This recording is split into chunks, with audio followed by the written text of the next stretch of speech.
What's going on, everybody? How you doing? In today's video, we are checking out another Ozzy Osbourne interview. This time with Henry Rollins. Oh. Yeah, wow. Henry Rollins show. Yeah. We saw Henry Rollins. Yeah, I decided on my birthday, however many years ago. That was on your birthday? Yeah, it was on my birthday. Yeah, it was on your birthday. Yeah, that I wanted to go and see Henry Rollins. He was doing one of his, like, talking things or whatever. Like, talking shows or whatever.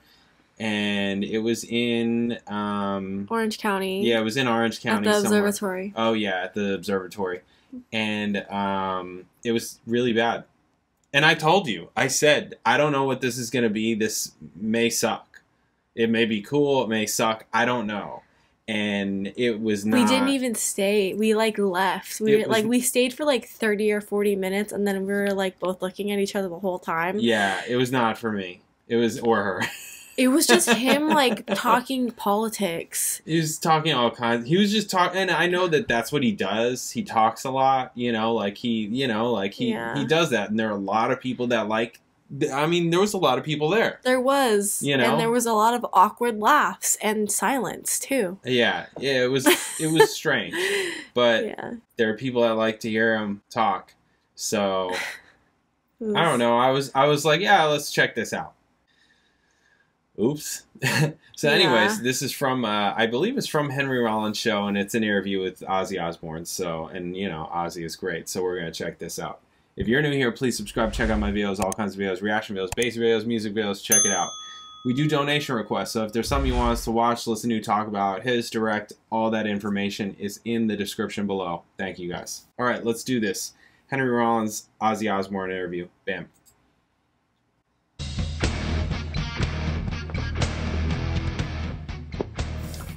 Here with me now is none other than the Prince of Darkness himself, Ozzy Osbourne. And while his celebrity status has transcended that of just music, to me, he'll always be the front man of one of the most important bands to ever take the stage, Black Sabbath. Ozzy, good to see you again, my friend. Good to see you, man. Right on. Yeah. Now, I remember some years ago, we were all sitting at the table, and Bill Ward, your very great drummer, was all glum, talking about the Rock and Roll Hall of Fame. We'll never be in the Rock and Roll Hall of Fame. No one likes Black Sabbath. I'm like, oh, come on, Bill, cheer up. He's like, no. And so now that you got recognized by the Rock and Roll Hall of Fame, does that make you feel any which way at all? Well, we'd be on the list, but we'd never get in. And I got so pissed off for being, we've been nominated. First time you get all excited. Second time you go, I wonder if we get in. Third time you go, they ain't never going to get us in. Fourth time I just went, fuck off. Don't even put us in the paper. But I since then I realised that it was unfair of me to not tell them to stick it up their ass, because it's not just me, it's three other guys. Yeah, absolutely. After, like back in the day when Sabbath was, making, the early records, I'm sure you guys got some of the most incredible bad reviews known to man. We never, ever got a good review. Right. And you know what? If we did, we didn't like it. Because we were a people's band. We didn't... we didn't think some executives should say we're... Well, you got bad reviews, but every tour sold out, and because you were the people's band. I've known, been listening to you since I was like 13. I'm 45 now, so it's been a while. So I kind of know you. But when the Osbourne show hit, all of a sudden, middle American moms know you. You're like a family item. When everyone kind of knew of you before, but now it's this. It was quite a phenomenon. I mean, and how did your life change? TV is a completely different animal to what I'm used to, rock and roll. Yeah. I mean, it was just like being fired up in the air by the biggest cannon in the world. Saying what you said about middle America recognising me. I was in Boston, and this woman, this very conservative woman, stops. She goes, because there's a lot of foul language on the show, so they think they've got to talk to me like fuck this and all that, So she goes, Ozzy fucking Osbourne. I go, yeah. He says, what are you doing in Boston? I go, a show. I'm thinking she's fucking mad, I go, I'm doing a show, and she goes, A show? What kind of a show? I'm thinking, is the fucking Twilight Zone or what? She goes, oh, a rock and roll show. She goes, oh, you do that as well? And I go, what? Yeah, see, that's the crossover. There's people who don't know about the music. Now, there's a thing I wanted to ask you about, because you have firsthand knowledge. I've been to a lot of shows. I've played a lot of shows. Your shows, the audience reaction, it's a phenomenon in itself. I have never seen anything like that in my life. Usually when a band comes out and plays the first song, the crowd goes apeshit. And then they settle down and they kind of get into the thing. At your shows, they never lose that volume from the first song, where by the 10th song, you wonder if they're going to wear themselves out. See, I have to get this feeling of the audience. It's kind of like the more they get into it, the more we get into it. Yeah. It's just giving them a good time. I mean, when we write a song, first of all, we write it for ourselves. Then if you like it, that's a bonus. And so when you got an arena with 25,000 people who like that song, there ain't a feeling, there ain't no sex, drugs, or anything like that. When you have that buzz off the crowd, I mean, that's what keeps you going, I wouldn't have all this crap on me if people didn't buy my tickets or my albums. Yeah. So I don't come from a wealthy background. I was fucking odd job man, and I had a dream and it came true and more, I mean, it's like one big show. And when I can't deliver, I'm pissed, man. Yeah. Well, that being said, do you ever see yourself slowing down? Or could you ever see, the idea of retirement? I can't see you ever doing that. I always, people have asked me, I've tried retirement.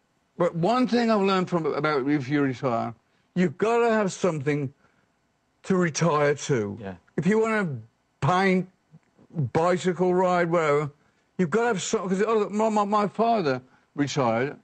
He said, I've always wanted to dig the garden. He dug the garden and died. I mean, I think it's what keeps us going, Henry, I should be dead 1,000 times. Yeah, you're right. I mean, I don't. Yeah. And I just get up and carry on, At this point, looking back after what you've been through, which has been a lot, do you consider yourself a survivor?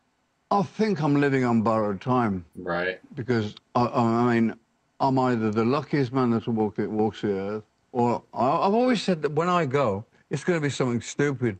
I'm going to trip up and break my neck on a match on the floor. I remember, in the 80s, you'd see these reports about you. Oh, and you're like, saying, damn, I hope he survives himself. I mean, I was on the one tour that I thought I'll never forget was the Motley Crue tour. I mean, every night something was going on. I mean, somebody was. I remember going to New Orleans and it was mayhem, fights and everything, man. And I wake up I wake up. Where am I? I don't know where I am. So I'm feeling around in the dark, and there's a car. I've got to take that leak. I'll flop him out, and I'll pee up this car. And the window winds down, and this policewoman goes, when you finish shaking that thing, your ass is going to jail. So I spent the night in jail with two African-American guys eating peanut butter sandwiches and crap coffee, Oh, man.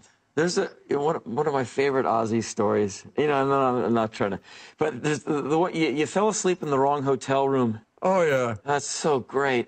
I mean, that's like, but when you're touring in them Regency hideout. Oh, I know. I get lost in the hallway. I have to. I never would I'd have a pocket full of keys. Yeah. So I'll get to the hotel, and it was like 15:05, and I remember the last hotel was 5:05. I got up the elevator, went round, got 15:05, and the maid was just cleaning up. So I go in, lie on the bed, I'm KO'd. And I wake up, and everything seems weird, and I'm going, what's wrong? So I pick up the phone, I go, excuse me, operator, but what time is it? She goes, 6:30. I go, okay, sounds weird. So I phone her back, and I go, 6:30. at night or in the morning. She said, in the morning, and I'm going, shit, I slept through the gig, and the band never spoke to me for about a month. And we had to go back and do it. I mean, Van Halen were touring with us. Oh, they were opening for I mean, you, they smashed the fucking gig up. Oh, man. Well, I mean, there's a million Wow. of them. I know. It's legendary. Yeah, there has to be times when you just sit still for a moment and just do you know the honest truth? I have a problem remembering a lot. I mean, somebody comes up to me. Maybe it's a good thing. All in all, I've done some stupid, bad things, and I've done some pretty okay things. But I've had a great time along the way. I mean, considering where I come from. Yeah. Yeah. But the thing that I'm more than anything proud of, Black Sabbath wasn't a band that you got a guy from Newcastle, a guy from London, and a guy from Birmingham. It was constructed. We were 4 local guys that I went to the same school as Tony, and we conquered the fucking world. Yeah. Well, right on. Thanks for coming to visit me on my show. You got to have me in. I'd love being interviewed by you. Right on. All right, brother. See you. Bye-bye. All right. Coming up. All right, one last sip of tea. Right. That's pretty wild. That was cool. Yeah, that story at the end was like, Yeah. what? I'm sure that there's a zillion. Oh my gosh. A zillion Yeah. insane stories. Can't even imagine. Yeah. Very cool. Yeah. I mean, that was much more enjoyable than the show we went to with Henry. Yeah. Yeah. Yeah. Yeah. He was wearing the same outfit. Was he? I'm pretty sure. I think he probably wears the same. He has a uniform. Yeah. He seems like the kind of guy that has a uniform. Yeah. He just wears the same shit, and that's it. Yeah. Yeah. Cool. Yeah. Yeah, Ozzy, he's great. So, I mean... This interview was better than the last interview we saw. Well, the last interview that we saw was more so like young. when Henry Rollins was saying, yeah, there used to be headlines of you out in the 80s, and we used to think, hopefully, he survives himself. Yeah. That was that interview. The one where he bit the head off a bat, and his eyes just looked like... Just all... Oh, yeah. He's an old man here. Older. Yeah, and he retired, right? Did he retire, like super recently? So... He asked him that here. I don't know when this is. It was after the reality show, which that's what I remember when I was a teenager, was the reality show. Yeah, I never. With him and his kids and his wife, Sharon. Mm-hmm. She's really cute. Yeah, I never watched it. I've never seen it. So. Cool. All right, awesome. Thank you guys for watching. We'll catch you in the next video. Bye.